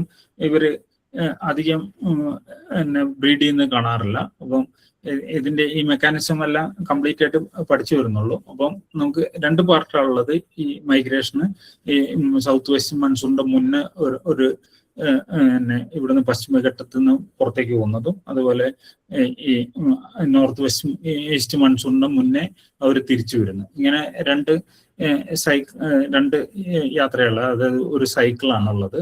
അപ്പം ഇതിൽ ഉള്ള പ്രധാനപ്പെട്ട ശലഭങ്ങൾ എന്ന് പറഞ്ഞാൽ ഈ മൈഗ്രേഷൻ എല്ലാ ശലഭങ്ങളും മൈഗ്രേറ്റ് ചെയ്യുന്നില്ല. നമുക്ക് മൈഗ്രേറ്റിംഗ് ആയിട്ടുള്ള സ്പീഷീസ് വളരെ കുറച്ച് എണ്ണം മാത്രമാണ് ഇത്രയും ലെങ്തി ആയിട്ടുള്ള മൈഗ്രേഷൻ. ഇത് ലെങ്തി എന്ന് പറഞ്ഞു കഴിഞ്ഞാൽ ഒരു 100 കണക്കിന് കിലോമീറ്റർ യാത്ര ചെയ്യുന്ന ഒരു യാത്രയാണ്. ഇപ്പം വഴിയിൽ ഇടയ്ക്ക് നിർത്താറുണ്ട്, ഇടയ്ക്ക് പകൽ യാത്ര ചെയ്യുന്നു, എന്നിട്ട് രാത്രിയിൽ എവിടെയെങ്കിലും റെസ്റ്റ് ചെയ്തിട്ട് അടുത്ത ദിവസം വീണ്ടും തുടരുന്ന അങ്ങനെ ഒരു യാത്രയാണ് ഇവർക്ക്. അപ്പോൾ ഇതിൽ പ്രധാനമായിട്ട് കാണുന്നത് നമുക്ക് ഈ കോമൺ ക്രോ എന്ന് പറയുന്നത്, കോമൺ ഇന്ത്യൻ കോമൺ ക്രോ, അതുപോലെ ഡബിൾ ബാൻഡഡ് ക്രോ. ഇത് കാണാൻ ഏകദേശം ഒരുപോലെയാണ്, ഒറ്റയടിക്ക് പെട്ടെന്ന് തിരിച്ചറിയാനും ബുദ്ധിമുട്ടാണ്. ഈ കോമൺ ക്രോയുടെ ഈ ഫോർ വിങ്ങില് ഈ മുൻചിറകളിലെ ഇവിടെ ഒരു ഡോട്ട് കാണും, ഇവിടെ ഇതിനകത്ത് 2 ഡോട്ട് കാണാം. അപ്പം അതാണ് എളുപ്പത്തിൽ തിരിച്ചറിയാനുള്ള ഒരു മാർഗം. അപ്പം കുറച്ച് എക്സ്പീരിയൻസ് ആയി കഴിഞ്ഞാൽ എളുപ്പത്തിൽ തിരിച്ചറിയാൻ പറ്റും. പിന്നെ ഇത് ഡബിൾ ബ്രാൻഡഡ് ക്രോ എന്ന് പറയാൻ കാരണം അതിന്റെ ആൺശലഭത്തിന്റെ ചിറകിന്റെ ഉള്ളിൽ ഒരു 2 ബ്രാൻഡുകളാണ്. ഈ ഓപ്പൺ വിങ്ങിൽ കാണുന്ന പോലെ 2 ബ്രാൻഡുകൾ കാണാം. അപ്പൊ അത് എളുപ്പത്തിൽ കാണാൻ പറ്റില്ല നമുക്ക്, കാരണം അത് കൃത്യമായിട്ട് തുറന്നു വെച്ചാൽ മാത്രമേ കാണാൻ പറ്റുള്ളൂ. അപ്പൊ നമ്മൾ മൈഗ്രേറ്റ് ചെയ്യുന്ന ഈ രീതിയിൽ അല്ലെങ്കിൽ എളുപ്പത്തിൽ കാണാൻ പറ്റാതാണ്. പക്ഷെ ഒരേപോലെയുള്ള 2 ശലഭങ്ങളാണ്. പക്ഷെ ഈ ഡബിൾ ബ്രാൻഡഡിന് കൂടുതൽ സ്പോട്ടുകളാണ് ഫോർ വിങ്ങിൽ. അങ്ങനെയാണ് നമ്മൾ തിരിച്ചറിയുന്നത്. ഇതാണ് മൈഗ്രേറ്റ് ചെയ്യുന്ന ഒരു പ്രധാന 2 സ്പീഷീസുകൾ. വേറെ 2 സ്പീഷീസ് ആണ് നമ്മുടെ blue tiger and dark blue tiger എന്നാണ്. നീലക്കടുവ, കരിനീലക്കടുവ എന്നാണ് പറയുന്നത്. അപ്പം ഇതും ഏകദേശം ഒരേപോലെ ഉണ്ട്. അപ്പോൾ ഇതിന് തിരിച്ചറിയാനുള്ള മാർഗം എന്ന് പറഞ്ഞാൽ ഇതിന്റെ, അതായത് ഈ ഡാർക്ക് ബ്ലൂ ടൈഗറിന്റെ കറുപ്പ് കളർ കൂടുതലായിരിക്കും. അതായത് ഇതിന്റെ ഈ വിങ്ങിലെ സെല്ലുകളിൽ ഉള്ള ഈ ബ്ലാക്ക് ഗ്യാപ്പുകൾ കൂടുതലായിരിക്കും. അതേപോലെ ഈ ഫോർ വിങ്ങിന്റെ എൻഡിലുള്ള ഈ പോസ്റ്റ് ഡിസ്കൽ ഈ സെല്ലുകളുടെ ലെങ്ത് കൂടുതലായിരിക്കും. അപ്പം കുറച്ച് കഴിഞ്ഞ് കഴിഞ്ഞാൽ നമുക്ക് കുറച്ച് എക്സ്പീരിയൻസ് ആയി കഴിഞ്ഞാൽ പെട്ടെന്ന് കണ്ടുകഴിഞ്ഞാൽ ഒറ്റ നോട്ടത്തിൽ തന്നെ തിരിച്ചറിയാൻ പറ്റുന്ന ശലഭങ്ങളാണിത്. പ്രത്യേകിച്ച് ഞങ്ങൾ ഇവിടെ മൈഗ്രേറ്റ് ചെയ്യുന്ന സമയത്ത് നമ്മൾ ദൂരെ നിന്ന് നോക്കിക്കഴിഞ്ഞാൽ തന്നെ നിറം കണ്ടു കഴിഞ്ഞിട്ട് ബ്ലൂ ടൈഗർ ആണോ ഡാർക്ക് ബ്ലൂ ടൈഗർ ആണോ എന്ന് തിരിച്ചറിയാൻ പറ്റും. അപ്പം ഫോട്ടോ കാണുമ്പോൾ ചെറിയ കൺഫ്യൂഷൻ ഉണ്ടാവും, പക്ഷെ ഒരു ചെറിയ എക്സ്പീരിയൻസ് വെച്ച് നമുക്ക് രണ്ടിനും തിരിച്ചറിയാൻ പറ്റും. പിന്നെ ഉള്ള മൈഗ്രേറ്റിംഗ് ശലഭങ്ങളാണ് നമ്മുടെ ലെമൺ എമിഗ്രന്റ്, കോമൺ എമിഗ്രന്റ് എന്ന് പറയും, അതുപോലെ മോട്ടിൽഡ് എമിഗ്രന്റ്. ഇത് നമ്മുടെ സാധാരണ ഈ കൊന്നയിലെല്ലാം നമ്മൾ സ്ഥിരമായിട്ട് കാണുന്ന സാധനമാണ്. അപ്പോൾ ഇവര് ഇതുപോലെ സീസണിൽ ഒരുപാട് മൈഗ്രേറ്റ് ചെയ്യുന്ന കാണാറുണ്ട്. അപ്പം ഈ നമ്മുടെ നേരത്തെ പറഞ്ഞ ബ്ലൂ ടൈഗർ അല്ലെങ്കിൽ കോമൺ ക്രോയുടെ കൂടെയല്ല, പക്ഷെ ഇവരും അതിന്റെ ചില സീസണിൽ അവരുടെ കൂടെ തന്നെ മൈഗ്രേറ്റ് ചെയ്യുന്ന കാണാറുണ്ട്. അപ്പം ഇതാണ് വേറെ 2 മൈഗ്രേറ്റിംഗ് സ്പീഷീസ്. പിന്നെ ഉള്ള വേറൊരു മൈഗ്രേറ്റിംഗ് സ്പീഷീസ് ആണ് നമ്മുടെ ലൈം ബട്ടർഫ്ലൈ, അല്ലെ നോർത്തൻ ലൈം സോളോട്ടൈൽ എന്ന് പറയുന്നത്. അപ്പം ഇത് വളരെ ഫാസ്റ്റ് ആയിട്ട് പറക്കുന്നതാണ്. അതുപോലെ വേറെ 2 ശലഭങ്ങളാണ് ഈ ക്രിംസൺ റോസ്, കോമൺ റോസ് നമ്മുടെ നാട്ടിലുള്ള. അപ്പം ഇതിനകത്ത് ഈ ക്രിംസൺ റോസ് കുറെ കൂടി ഫാസ്റ്റ് ഫ്ലൈയിങ്, കുറെ കൂടി മൈഗ്രേഷനിൽ കൂടുതൽ കാണുന്നതാണ്. ഈ കോമൺ റോസിനെ ഇടയ്ക്ക് നമ്മുടെ ഈ കടലിന്റെ സൈഡിലേക്കെല്ലാം മൈഗ്രേറ്റ് ചെയ്യുന്നത് കാണാറുണ്ട്. അതായത് പിന്നെ ഈ കോമൺ റോസ്, ക്രിംസൺ റോസ് എല്ലാം ഇന്ത്യയിൽ നിന്ന് ശ്രീലങ്കൻ സൈഡിലേക്കെല്ലാം മൈഗ്രേറ്റ് ചെയ്യുന്നതായിട്ട് കാണുന്നുണ്ട്. അപ്പൊ അതും ഇതുപോലെ നമുക്ക് കൂടുതൽ പഠനങ്ങൾ വേണം. അപ്പോൾ ഇത് കടലിന് മുകളിലേക്ക് മൈഗ്രേറ്റ് ചെയ്യുന്ന ഇതാണ് ഈ ക്രിംസൺ റോസ്. ശ്രീലങ്കയുടെ തെക്ക് ഭാഗത്തുള്ള കടലിൽ വരെ ഇതിനെ റെക്കോർഡ് ചെയ്തിട്ടുണ്ട്. അവരെങ്ങോട്ടോ പോകുന്നറിയില്ല, പക്ഷെ അത് എത്ര ദൂരം പോകുന്നു അറിയില്ല. പക്ഷെ ശ്രീലങ്കയും കടന്ന് കടലിന് മുകളിൽ എല്ലാം പറക്കുന്ന റിപ്പോർട്ട് ചെയ്തിട്ടുണ്ട്. പിന്നെ വേറെ ഒരു ഗ്ലോബൽ മൈഗ്രന്റ്, അതായത് ലോകത്ത് മൊത്തം മൈഗ്രേറ്റ് ചെയ്യുന്ന ഒരാളാണ് നമ്മുടെ പെയിന്റഡ് ലേഡി എന്ന് പറയുന്നത്, നമ്മുടെ ചിത്രിത എന്ന് പറയും. ഇപ്പൊ നമ്മുടെ ഈ മൺസൂൺ കാലത്ത് വളരെ കുറഞ്ഞ എണ്ണത്തിലൊക്കെ നമ്മുടെ കേരളത്തിലും ഇത് കാണാൻ പറ്റും. ഇത് ഈ മൺസൂണിന്റെ മഴയുടെ സമയത്ത് വരുന്ന ഒരു ശലഭമാണ് പെയിന്റഡ് ലേഡി. അപ്പം ഇതിന്റെ യാത്രയും കുറെ കൂടി കോംപ്ലിക്കേറ്റഡ് ആണ്. ഇവര് ആഫ്രിക്കയിൽ നിന്ന് യൂറോപ്പ് വഴി നമ്മുടെ പാകിസ്ഥാൻ, അഫ്ഗാനിസ്ഥാൻ ആ വഴി ഇന്ത്യയിലേക്ക് വരുന്നു എന്നുള്ളതാണ് നമ്മളിപ്പം ഏകദേശം നമ്മുടെ അനുമാനം അതാണ്. കാരണം നമ്മുടെ ഈ മൈഗ്രേഷൻ പാറ്റേൺ എല്ലാം നോക്കിയിട്ട് അപ്പം ഈ ശലഭങ്ങളെ കൃത്യമായിട്ട് നമുക്ക് ട്രാക്ക് ചെയ്യാൻ നമുക്ക് ലിമിറ്റേഷൻ ഉണ്ട്. അതുകൊണ്ട് നമ്മൾ ഈ ശലഭങ്ങൾ അപ്പൊ എന്തായാലും ഇത് മൺസൂൺ വരുന്ന സമയത്തല്ലേ, മഴക്കാലത്താണ് മഴയുടെ ഇടയിൽ ക്ലൗഡിന് കുറെ ഹൈ ആൾട്ടിറ്റ്യൂഡിലാണ് ഇത് പറക്കുന്നത് തോന്നുന്നു. അപ്പം ആ മഴ സമയത്തെല്ലാം നമുക്ക് ഇതിനെ കൂടുതൽ കാണാൻ പറ്റുന്നത്. അപ്പം ഇത്രയാണ് ഞാൻ സ്ലൈഡിൽ ഇട്ടിട്ടുള്ളത്. അപ്പം എന്തെങ്കിലും ഉണ്ടെങ്കിൽ നമുക്ക് ക്വസ്റ്റ്യൻസ് ഉണ്ടെങ്കിൽ ചോദിക്കാം, അല്ലെങ്കിൽ എന്തെങ്കിലും ഡൗട്ട്സ് ഉണ്ടെങ്കിൽ ചോദിക്കാം. അധികം ലേറ്റ് ആയിട്ടില്ല.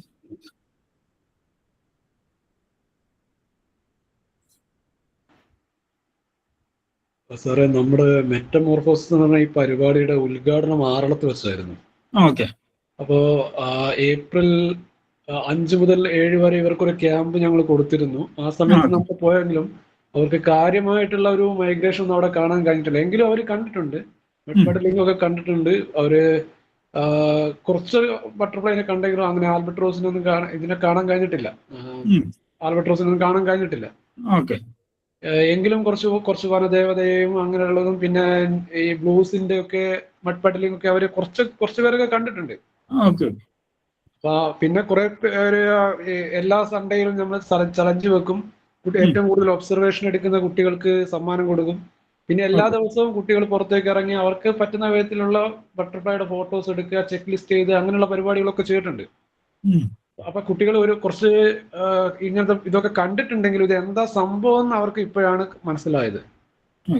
ഈ ക്ലാസ്സിലാണ് അവർക്ക് മനസ്സിലായത്. അവര് മഡ്ബഡിലിംഗ് ആണ്, ചെളിയൂറ്റിലാണ് എന്നല്ലാതെ അത് എന്തിനു വേണ്ടിയാണ്, അതിന്റെ പർപ്പസ് എന്താണെന്ന് ഇപ്പോഴാണ് അവർക്ക് മനസ്സിലായത്. അതായത് നമ്മുടെ ഒരു ക്ലാസിന്റെ ഉദ്ദേശം എന്ന് പറയുന്നത് അതൊക്കെയായിരുന്നു. അപ്പൊ കൂട്ടം കൂടി നിൽക്കുന്നതിനെ കുറിച്ചൊക്കെ നമ്മൾ പലയിടത്തും ആറളത്തൊക്കെ ക്യാമ്പിനിടയിലൊക്കെ ഇങ്ങനെ വിമലേട്ടനും VC ഒക്കെ പറഞ്ഞിട്ടുണ്ട്.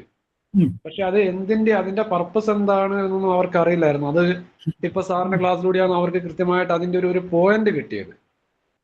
നമ്മൾ അതാണ് അങ്ങനെ ഒരു ചെറിയ ഇതുള്ളത്. നമ്മുടെ ആറളത്തുള്ള മൈഗ്രേഷൻ ആക്ച്വലി നമ്മുടെ ഈ ഞാനിപ്പോ പറഞ്ഞൊരു മൈഗ്രേഷൻ അല്ല ആക്ച്വലി. അത് നമ്മൾ ആറളത്തിന്റെ ഞാൻ കറക്റ്റ് മാപ്പില്ല.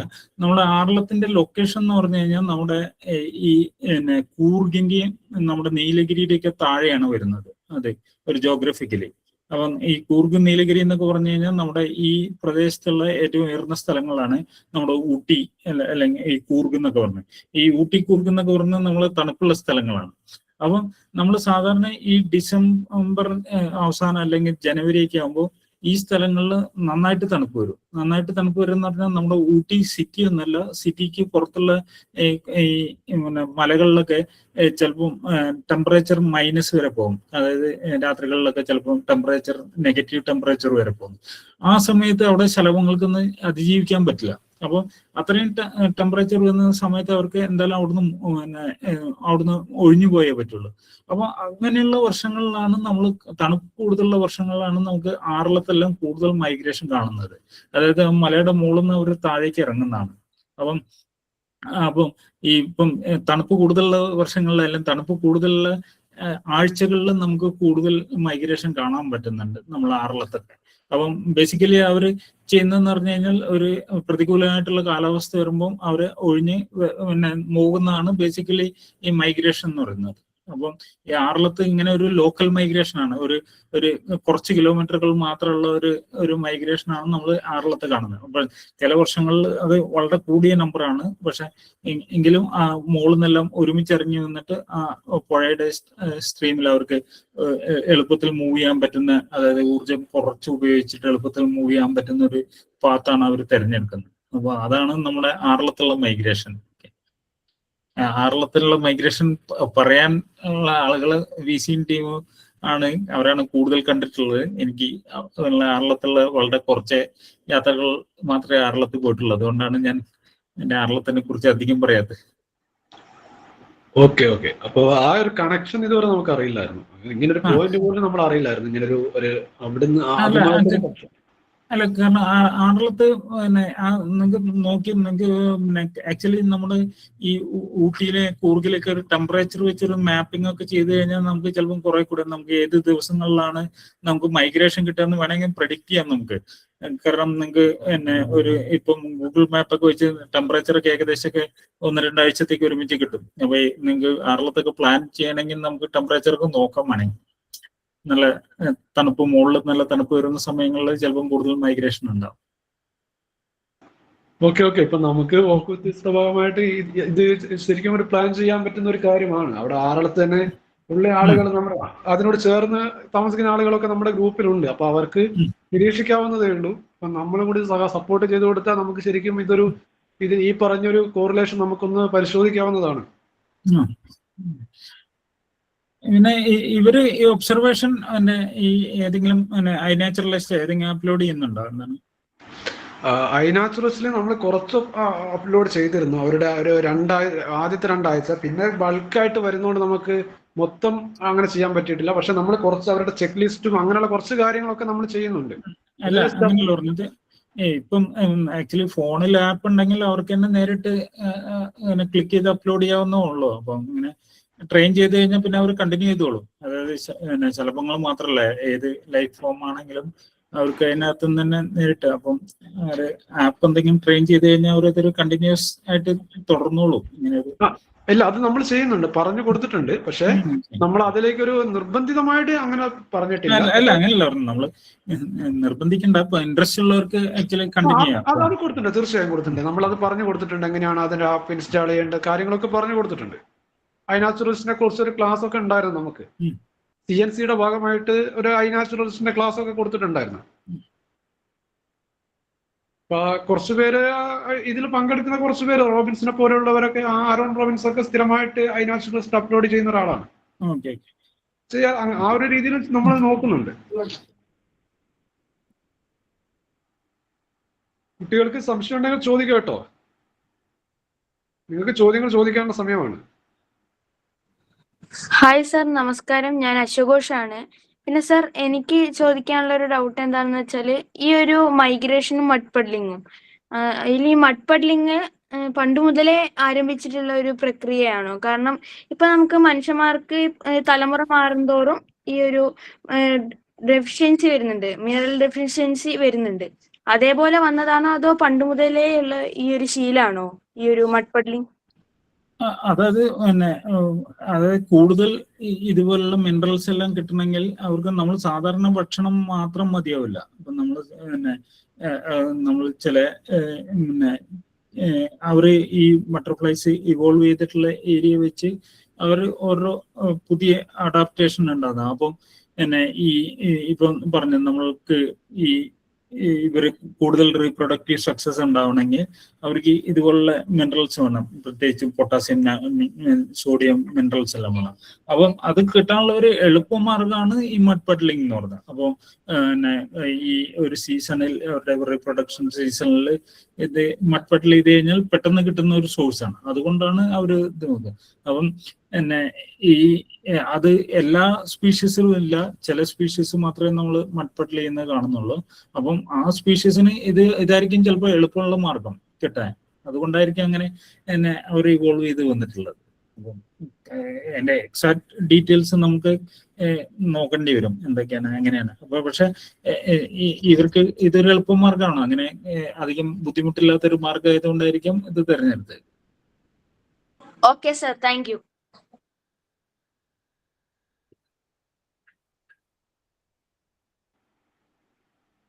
ബാക്കിയുള്ളവരും ചോദിച്ചോളൂ.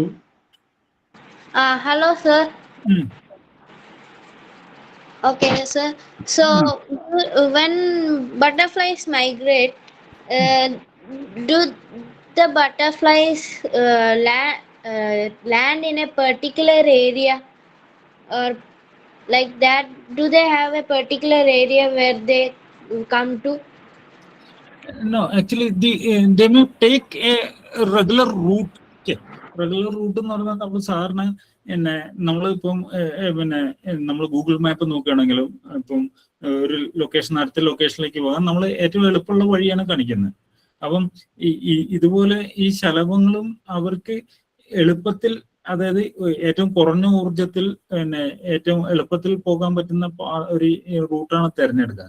അതുകൊണ്ടാണ് കേരളത്തിലും എല്ലാ ഏരിയയിലും മൈഗ്രേഷൻ നമ്മൾ കാണാത്തത്. ചില നമ്മുടെ ഈ പെർട്ടിക്കുലർ ചില ഏരിയകളിൽ കൂടുതൽ കാണുന്നതിന് കാരണം അവർക്ക് ഈ കാറ്റിന്റെ ഗതി ഒക്കെ, ഇപ്പം കാറ്റൊക്കെ അനുകൂലമാണെങ്കിൽ ശലഭത്തിന് പറക്കാൻ എളുപ്പമാണ്, അത് അത്രയും കൂടുതൽ ഊർജം ചെലവാക്കുന്നത്. അപ്പോൾ ഇതുപോലെ നമ്മുടെ ചില മലയിടുക്കുകൾ, ഇപ്പൊ ആറളം പോലുള്ള സ്ഥലങ്ങൾ മൈഗ്രേഷൻ എന്ന് പറഞ്ഞാൽ അതൊരു മലയിടുക്കാണ്, മുകളിൽ നിന്ന് താഴേക്ക് എളുപ്പത്തിൽ വരാൻ പറ്റുന്ന വഴി. അപ്പം പുറത്ത് വേറൊരു വഴിയിലൂടെ പോകുന്നതിനേക്കാളും എളുപ്പത്തിലുള്ള ഒരു വഴിയാണ് ഇത്. അപ്പോൾ ഇങ്ങനെ സ്ഥിരമായിട്ട് ഒരേ പാത്തുകൾ ഉപയോഗിക്കുന്നുണ്ട്. അപ്പം റെസ്റ്റിംഗ് പ്ലേസ് ചില സമയത്ത് ചില സീസണിലും നമ്മൾ ഒരേ സ്ഥലത്ത് തന്നെ പല സീസണിലും ഉപയോഗിക്കുന്നത് കണ്ടിട്ടുണ്ട്. അപ്പം ഒരു കൃത്യമായിട്ടുള്ള പാത്ത് ഉണ്ട്, പക്ഷെ കൃത്യമായിട്ടുള്ള ഒരു ലൊക്കേഷൻ റെസ്റ്റിങ്ങിന് തിരഞ്ഞെടുക്കുന്നത് ഒരു പെർട്ടിക്കുലർ ഒരു വലിയ ഏരിയയൊക്കെ, ഒരു പെർട്ടിക്കുലർ ഫോറസ്റ്റ് ഏരിയയൊക്കെ തിരഞ്ഞെടുക്കുന്ന കണ്ടിട്ടുണ്ട്. അല്ലാതെ ഒരു പിൻ പോയിന്റ് ആയിട്ട് നമുക്ക് പെർട്ടിക്കുലർ പോയിന്റ് പറയാറില്ല. പക്ഷെ ചില ഗാർഡനിൽ അതുപോലെ നല്ല കൂടുതൽ മരങ്ങളൊക്കെ ഉള്ള ഏരിയകളിലാണ് ഇവര് സാധാരണ റെസ്റ്റ് ചെയ്യുന്നത്. അപ്പം ഇങ്ങനെ കുറച്ച് പ്രിഫറൻസ് ഉണ്ട്, കൂടുതൽ പ്രിഫറൻസ് ഉണ്ട്. എക്സാക്ട്ലി സെയിം സ്ഥലമായിരിക്കില്ല, പക്ഷെ മൈഗ്രേറ്റിംഗ് പാത്ത് ഏകദേശം സെയിം ആണ്. Okay, thank you sir.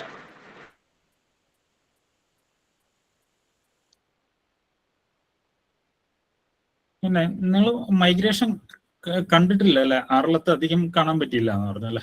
ഇല്ല, ആറളത്ത് ഇവിടെ പിന്നെ ബാംഗ്ലൂരില് ഇടയ്ക്ക് സീസണിൽ വെറുതെ ആളുകൾക്ക് ഓഫീസിലൊക്കെ ഇരുന്ന് വെറുതെ പുറത്തേക്ക് നോക്കി കഴിഞ്ഞാൽ കാണാൻ പറ്റും. ഇങ്ങനെ അധികം വലിയ നമ്പർ അല്ലെങ്കിലും കൃത്യമായിട്ട് ഇങ്ങനെ ഒരുമിച്ച് പറന്നു, ഉച്ച സമയത്തെല്ലാം ഒരുമിച്ച് പറന്നു. അതിന് കാണാൻ വേറെ എവിടെയും പോകുന്നു വേണ്ട, വിൻഡോ തുറന്ന് പുറത്തേക്ക് നോക്കിയാൽ കാണാൻ പറ്റുന്ന സീസണൊക്കെ ഉണ്ടാകുന്നു. മിക്കവാറും എല്ലാ വർഷവും കുറച്ചൊക്കെങ്കിലും കാണാൻ പറ്റും. ഇതിനെ കുറിച്ച് എന്തൊക്കെ ചെറിയൊരു ഐഡിയ ഉണ്ടെങ്കിൽ നമുക്ക് മനസ്സിലാവും. ആക്ച്വലി കഴിഞ്ഞ വർഷം അവിടെ ആറളത്ത് വലിയ തോതിൽ മൈഗ്രേഷൻ ഉണ്ടായിരുന്നു. ഈ പ്രാവശ്യം വളരെ വളരെ ദുർബലമായിരുന്നു, വളരെ കുറച്ചേ ഉണ്ടായിരുന്നുള്ളൂ. നമ്മൾ ഈ വർഷം റെയിൻ പാറ്റേണും കുറച്ച് വ്യത്യാസമാണ്. കേരളത്തിലൊക്കെ മഴ പെട്ടെന്ന് വന്നു. സാധാരണ നമ്മൾ ബാംഗ്ലൂര് മൈഗ്രേഷൻ കൂടുതലുള്ള വർഷങ്ങളിൽ നമ്മൾ കൂടുതൽ മഴ ഉണ്ടാകാറുണ്ട്. അപ്പൊ അങ്ങനെ ഒരു ഇതും കൂടെ ഉണ്ട്. മൈഗ്രേഷൻ കൂടുതൽ ഉണ്ടെങ്കിൽ കൂടുതൽ മഴ, അങ്ങനെയുള്ളൊരു കൊറിലേഷൻ കാണാറുണ്ട്. ഓ ശരി ശരി. ഈ പ്രാവശ്യം നമ്മൾ അവിടെ ആറളത്ത് ബട്ടർഫ്ലൈ സർവേ നടത്തിയത് ജനുവരിയിലായിരുന്നു. ജനുവരി 2nd വീക്കിൽ സാധാരണ നടത്തുന്ന പോലെ തന്നെയായിരുന്നു. അപ്പോൾ അശോക് സാറൊക്കെ വന്നായിരുന്നു, അശോക് സെൻഗുപ്ത സാർ. അപ്പം സാറ് പറഞ്ഞൊരു കണക്ഷൻ എന്ന് പറയുന്നത് ഒന്നുകൂടെ ഹോസ്റ്റ് പ്ലാന്റ് ഡിലേ ആയതായിരിക്കാം, അതിന്റെ തളിരില വരാം, അങ്ങനെ ഒരു കണക്ഷൻ വേണേ നോക്കാന്നൊക്കെ പറഞ്ഞായിരുന്നു. അല്ല, അങ്ങനെ നമുക്ക് എന്തൊക്കെയാണ് ഇത് ട്രിഗർ ചെയ്യുന്നത്, എന്തൊക്കെയാണ് ഇതിന്റെ കൂടുതൽ എന്നുള്ളത് നമുക്ക് സാധാരണ പഠിക്കണം. ശരിക്കും അത് പഠിക്കേണ്ട ഒരു കാര്യമാണത്. ശരിക്കും എന്താണ് അതിന് ആ ഒരു ഡ്രിവൻ ഫാക്ടർ എന്താണെന്ന് അറിയില്ല നമുക്ക്. എന്തായാലും ഇപ്രാവശ്യം അവർ പോയിട്ട് നമുക്ക് ബട്ടർഫ്ലൈ സർവേയുടെ ഇടയിലും നമുക്ക് അത് കാര്യമായിട്ട് കിട്ടിയിട്ടില്ല. ഇവർക്ക് ക്യാമ്പ് സംഘടിപ്പിച്ച സമയത്തും കാര്യമായിട്ട് മൈഗ്രേഷൻ എന്ന് പറയാൻ മാത്രമൊന്നും ഇല്ലായിരുന്നു. നമുക്ക് കുറച്ച് ബ്ലൂസിനെ കിട്ടി. പിന്നെ കോമൺ ആയിട്ട് നമ്മൾ കാണുന്നത് ബട്ടർഫ്ലൈ തന്നെ ആയിരുന്നു കുറെയൊക്കെ ഉള്ളത്. നമുക്ക് ആകെ പട്ലിങ് കിട്ടിയായിരുന്നു, പട്ലിങ് ബ്ലൂ ബോട്ടിൽ കിട്ടിയായിരുന്നു, പിന്നെ ഫൈബാർ സോർട്ടേൽ കിട്ടിയിട്ടുണ്ടായിരുന്നു. പക്ഷെ ഫൈബാർ ഇപ്രാവശ്യമല്ല, നമ്മൾ ബട്ടർഫ്ലൈ സർവേക്ക് പോയ സമയത്ത്. പിന്നെ 2 ബട്ടർഫ്ലൈന് അവിടുന്ന് റയറായിട്ടുള്ള കണ്ടായിരുന്നു ഈ പ്രാവശ്യം. അവര് ഓർക്കിഡ് ടിറ്റിന് അവർ കണ്ടിട്ടുണ്ട്. ഓർക്കിഡ് ടിറ്റ് കിട്ടി, പിന്നെ അബറന്റ് ഓക്ക് ബ്ലൂ കിട്ടിയിട്ടുണ്ടായിരുന്നു. അബറന്റ് അല്ലേ? അത് രണ്ടും അവിടെ റയറായിട്ട് ഇവരുടെ ഈ ക്യാമ്പിനിടയിൽ നമുക്ക് അവിടുന്ന് കിട്ടിയായിരുന്നു. പിന്നെ അങ്ങനെ കാര്യമായിട്ട് നമുക്ക് ഇവരുടെ ഈ ജീവിത രീതി ഒന്നും മനസ്സിലാക്കാൻ പറ്റുന്ന രീതിയിലുള്ള ഒന്നും കണ്ടിട്ടില്ല. മൈഗ്രേഷൻ വളരെ വളരെ കുറവായിരുന്നു.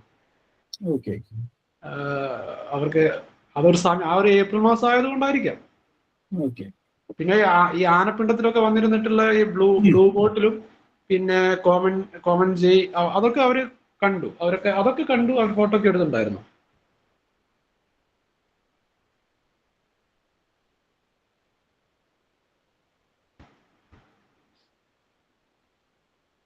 നിങ്ങൾക്ക് ചോദ്യങ്ങൾ ചോദിക്കാനുള്ള സമയമാണ് കേട്ടോ.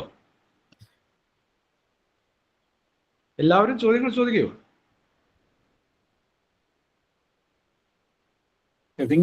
പിന്നെ ചോദിച്ചാലും മതി. എന്തെങ്കിലും ക്വസ്റ്റ്യൻ ഫോർവേഡ് ചെയ്താലും മതി. നമ്പർ കൊടുക്കാം. സർ, ഏത് കാലാവസ്ഥയിലാണ് മൈഗ്രേഷൻ കൂടുതൽ നടക്കുക? അല്ല, നമ്മള് പറഞ്ഞില്ലേ, ഇപ്പം ഈ മഴക്കാലം ഒഴിവാക്കാനാണ് അവര് പോകുന്നത്. അപ്പം ഈ നമ്മുടെ വെസ്റ്റേൺ ഘട്ടത്തിന് മഴയുടെ മുന്നേ പോകും. അതായത് ഇപ്പൊ മെയ് മുതൽ മെയ് ജൂൺ ജൂലൈ വരെയൊക്കെയാണ് നമ്മൾ സാധാരണ ഇവിടുന്ന് ഈസ്റ്റേൺ ഘട്ടിലേക്ക് പോകുന്നത്. അത് കഴിഞ്ഞ് ഈ മൺസൂൺ കഴിഞ്ഞു കഴിഞ്ഞാൽ അവർ തിരിച്ചു വരും. അങ്ങനെയാണ് നമ്മൾ കാണുന്നത്. അപ്പൊ അധികം മഴ കൂടുതലുള്ള സമയത്ത് ശലഭങ്ങൾ ഒഴിഞ്ഞു പോവുകയും മഴ കുറയുമ്പോൾ തിരിച്ചു വരികയും ചെയ്യുന്നു. അങ്ങനെയാണ് ചെയ്യുന്നത്. Okay sir.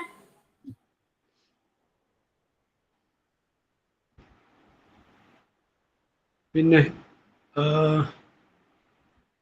ആർക്കെങ്കിലും സംശയം ഉണ്ടെങ്കിൽ ചോദിക്കാം. വിമലേട്ടൻ.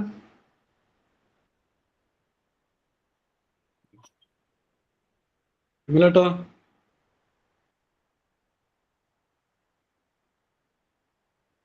നമ്മുടെ ഗ്രൂപ്പ് അംഗമായിട്ടുള്ള നീൽഷ എന്ന് പറഞ്ഞൊരു കുട്ടിയുണ്ട് സാർ.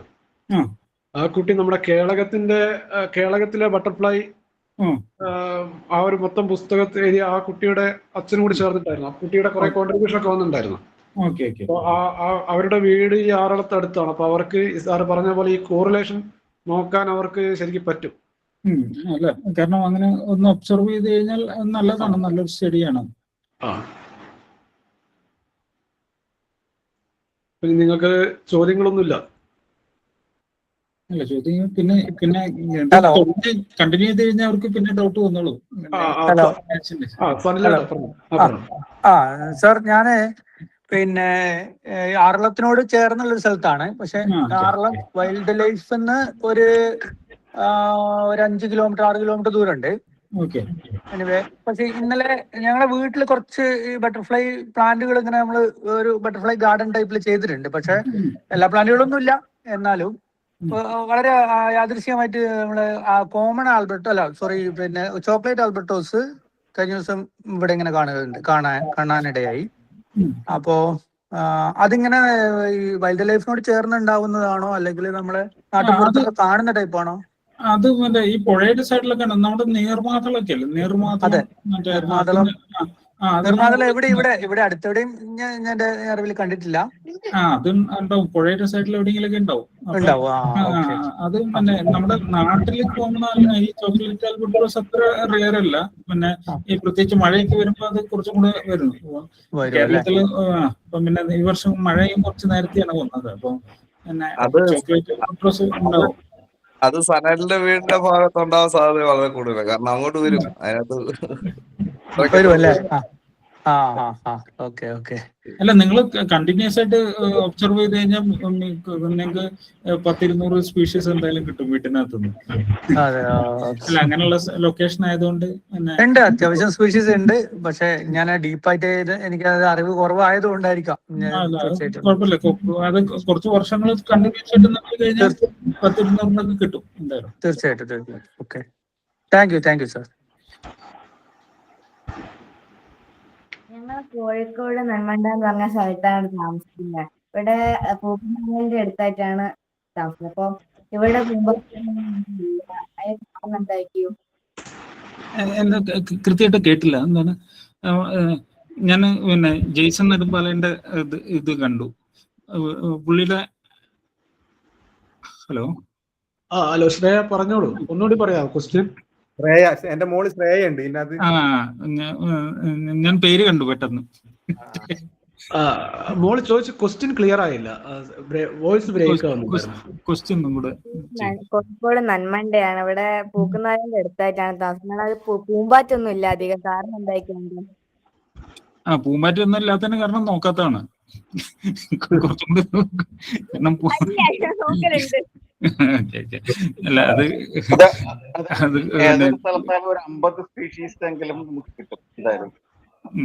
അല്ല, അത് പിന്നെ നമ്മള് കുറച്ചും കൂടി നോക്കി കഴിഞ്ഞാൽ കുറച്ചും കൂടെ കാണാം. അല്ലെങ്കിൽ ശലഭങ്ങളെ കാണുന്നില്ലെങ്കിൽ കുറച്ചും പിന്നെ ചെടികളിലൊക്കെ നോക്കി കഴിഞ്ഞാൽ പുഴുക്കളൊക്കെ കാണാൻ പറ്റും. അപ്പം ശലഭങ്ങളൊക്കെ അവിടെ ഉണ്ടാവും. കാരണം പിന്നെ നമ്മുടെ അല്ലെങ്കിൽ ഈ ശലഭങ്ങൾ, സങ്കരയിന ശലഭങ്ങള് വല്ല ട്രൈയും വേൾഡ് വൈഡ് ഇങ്ങനെ നടക്കുന്നുണ്ടോ? അങ്ങനെ സാധ്യതകളുണ്ടോ സാറേ? അത് സങ്കരയിനം, അതായത് പിന്നെ ഇപ്പം നമ്മൾ നാച്ചുറൽ ആയിട്ട് സ്വാഭാവികമായിട്ട് സങ്കരയിനം ഉണ്ടാവുന്നത് പിന്നെ ഉള്ള സാധ്യത വളരെ കുറവാണ്. ഒന്ന് രണ്ട് കാരണങ്ങളുണ്ട്. ഒന്ന് പിന്നെ അവര് ഈ മീറ്റിംഗ് പിന്നെ സാധാരണഗതിയിൽ പോസിബിൾ അല്ല ഡിഫറെന്റ് സ്പീഷീസ്. പക്ഷെ വളരെ അപൂർവമായിട്ട് നമ്മള് പിന്നെ സിമിലർ ആയിട്ടുള്ള അടുത്തടുത്തുള്ള ജെനിസിലൊക്കെ പെട്ടുള്ളവര് മീറ്റിംഗ് കണ്ടിട്ടുണ്ട്. പക്ഷെ അങ്ങനെ മീറ്റ് ചെയ്താലും ഒരു പിന്നെ കുഞ്ഞുങ്ങൾ ഉണ്ടാകാനുള്ള സാധ്യത കുറവാണ്. അപ്പം പിന്നെ അഥവാ കുഞ്ഞുങ്ങൾ ഉണ്ടായാൽ തന്നെ അവര് പുതിയ ജനറേഷൻ ഉണ്ടാക്കാനുള്ള സാധ്യത അതിലും കുറവാണ്. അപ്പം അങ്ങനെയാണ് നമ്മൾ സ്പീഷീസിനെ ഡിഫൈൻ ചെയ്തിട്ടുള്ളത്. പക്ഷെ ഈ ഗ്ലോബലി ചില സയന്റിസ്റ്റുകൾ അല്ലെങ്കിൽ ചില ബ്രീഡേഴ്സ് ഒക്കെ ഇതുപോലെ ഹൈബ്രിഡിനെ ഉണ്ടാക്കിയിട്ടുണ്ട്. ഹൈബ്രിഡിനെ ഉണ്ടാക്കിയിട്ട് ചില സ്പീഷീസിനെയൊക്കെ ഹൈബ്രിഡ് സസ്റ്റെയിൻ ചെയ്തു പോകുന്ന ചില ഹൈബ്രിഡുകളുണ്ട്. പക്ഷെ നമ്മുടെ നാട്ടിലുള്ള ഇന്ത്യയിൽ നമ്മൾ അങ്ങനെ ശലഭങ്ങളൊന്നും കണ്ടിട്ടില്ല. പിന്നെ അത്തരം സ്റ്റഡികൾക്ക് നമ്മുടെ ഇവിടെ പിന്നെ ലിമിറ്റേഷനും ഉണ്ട്. പക്ഷെ ഗ്ലോബലി അങ്ങനെ കുറച്ച് സ്പീഷീസ് സർവൈവ് ചെയ്തിട്ടുണ്ട്. Okay, thank you sir. അല്ല, നമ്മുടെ ബുക്കിനകത്തില്ലേ ആർട്ടിക്കൽ എഴുതിയിട്ടില്ലേ? നമ്മുടെ ഓക്കില എന്ന് പറയുന്ന ബുക്കിനകത്ത് എഴുതിയിട്ടുണ്ടല്ലോ. അത് ശലഭങ്ങള് പിന്നെ ഇണചേരുന്നത് കണ്ടതായിട്ടുള്ളത് അല്ലേ? പക്ഷെ അത് കഴിഞ്ഞിട്ട് എന്ത് സംഭവിക്കുന്നു എന്നുള്ളതാണ് പറഞ്ഞിട്ടുള്ളത്. കാരണം അപൂർവമായിട്ട് ഇങ്ങനെയുള്ള പിന്നെ ഇന്റർ സ്പീഷീസ് മീറ്റിങ്ങിന്റെ റെക്കോർഡുകളുണ്ട്. പക്ഷെ അതിനകത്തുനിന്ന് ഈ പുതിയ കുഞ്ഞുങ്ങളൊക്കെ ഉണ്ടാകാനുള്ള സാധ്യത വളരെ കുറവാണ്. അങ്ങനെയുള്ള കേസുകൾ വളരെ കുറവാണ്. അതായത് ഇനി അഥവാ കുഞ്ഞുങ്ങൾ ഉണ്ടായാൽ തന്നെ അവർ വീണ്ടും കുഞ്ഞുങ്ങൾ ഉണ്ടാക്കാനുള്ള സാധ്യത വളരെ കുറവാണെന്നാണ്. അതായത് അങ്ങനെ ഇങ്ങനെ അപൂർവം കേസുകളിൽ ഇങ്ങനെ പിന്നെ ഈ മാറിയിട്ടോ അല്ലെങ്കിൽ അബദ്ധത്തിലൊക്കെയുള്ള മീറ്റിംഗ് കണ്ടിട്ടുണ്ട്. പക്ഷെ അത് തന്നെ വളരെ അപൂർവമാണ്. ഓക്കില എന്ന് പറയുന്നത് നമ്മുടെ നിഷാദ് മണത്തനായിരുന്നു. അതെ, നിഷാദ് ഫോട്ടോ ആണ്. ഞാൻ അതിന്റെ ഒരു ആർട്ടിക്കിൾ ഇട്ടേക്കാം കേട്ടോ. അനിസാർ തന്നെ അതിന്റെ എഴുതിയേക്കാം. ഓക്കെ. അതിന്റെ ഒരു ആർട്ടിക്കിളും കൂടെ വരാനുണ്ട്.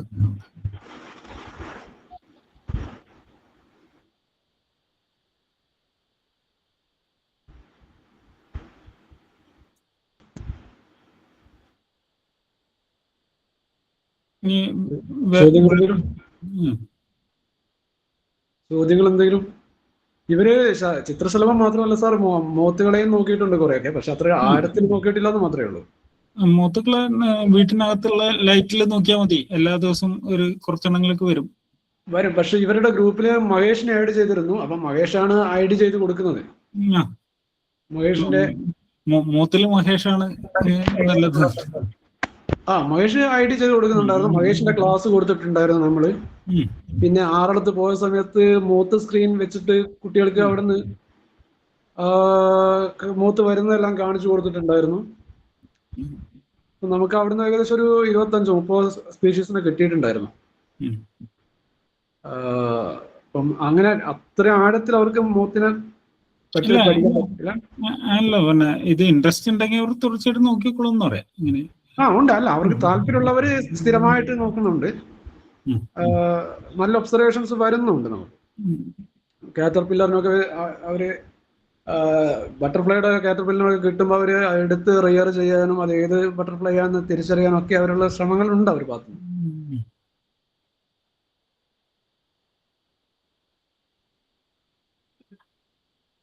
അപ്പം ചോദ്യങ്ങളാവാം. അപ്പൊ VC നമുക്ക് വൈൻഡ് അപ്പ് ചെയ്താലോ? ഓക്കെ. ഞാൻ കുറച്ച് ലേറ്റ് ആയിട്ടോട് കയറിയത്. കുഴപ്പമില്ല. അപ്പോ നമ്മുടെ ഈ പരിപാടിയുടെ VC പറഞ്ഞോളൂ. നമുക്കിപ്പോ കൺക്ലൂഡ് ചെയ്യാം. ഓക്കെ, കൺക്ലൂഡ് ചെയ്യാം. അപ്പം നന്ദി പറയാൻ വേണ്ടി ടീച്ചർ. സോറി, ഞാൻ തുടക്കത്തിൽ വീട്ടിലെത്തിയിട്ടുണ്ടായില്ല. കുഴപ്പമില്ല. അപ്പോ നന്ദി പറയാൻ വേണ്ടി ലതിക ടീച്ചർ ക്ഷണിക്കുകയാണ്. ടീച്ചർ ജെയ്സൺ സർ, ഇന്നത്തെ ക്ലാസ് ദേശാടനത്തെ കുറിച്ചും മഡ്പഡ്ലിങ്ങിനെ കുറിച്ചൊക്കെ ആയിരുന്നു. കുട്ടികൾക്ക് അതിനെ കുറിച്ചൊരു നല്ല ഐഡിയ കിട്ടിയിട്ടുണ്ടാവുമെന്ന് പ്രതീക്ഷിക്കുന്നു. വളരെ നല്ല ക്ലാസ് ആയിരുന്നു. അപ്പൊ ഈ വൈകിയ വേളയിൽ ഞാൻ ഇനി സമയം കൂട്ടുന്നില്ല. ക്ലാസ് എടുത്ത ഹനീഷ് സാറിനും ക്ലാസ്സിൽ പങ്കെടുത്ത എല്ലാവർക്കും നന്ദി. ഗുഡ്